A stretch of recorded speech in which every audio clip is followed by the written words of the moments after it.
Сәлем оқырман. Шерхан көптен бері Ақботадан бір мүмкіндік сұрап жүрген еді. Ал міне сол күнге де жеттік. Бота мен Шерхан бүгін қосылғаны туралы айтқан болатын. Әдемі видеомен махаббат, төзімділікті талап етеді. Сезім, сенімділікті қажет етеді деп жазулар қалдырып. Шерхан берілмей, Ботаның қырсығына қарамастан қосылуға соңғы мүмкіндігін алған болатын. Көптен күткен жұп, көрерменнің сүйікті жұбы десем де қателеспеймін. Қос ғашықтай бір-бірінің қасынан шықпай жүргенді көріп жүрміз. Махаббат қайта жаңа леппен жанданған көрінеді. Жас жұбайларымызға тек бақыт тілейміз.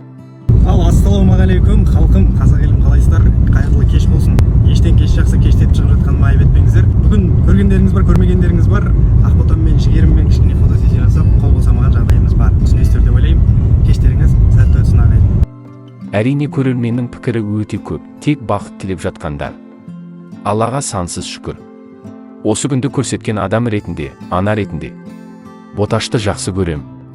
Осы күнді бір жылдан аса күттік, бірінші көруші, естуші, жаратушымызға сендік.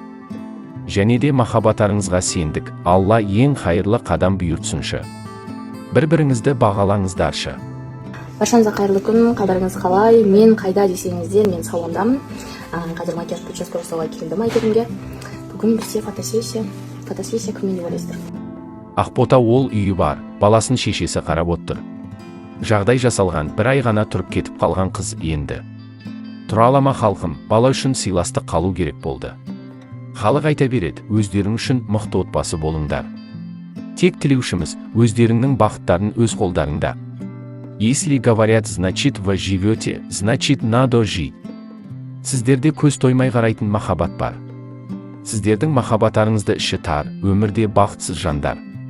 Немесе көзде көкірегі де жабық адамдар көрмейді. Үйленген жылдары бәріміздің басымыздан өткен. Жылдар өте бір-бірінен жақын адам болмай қалады, шыдамды болыңдар. Шыдамдықты өмір жақсы көреді дейді оқырмандар.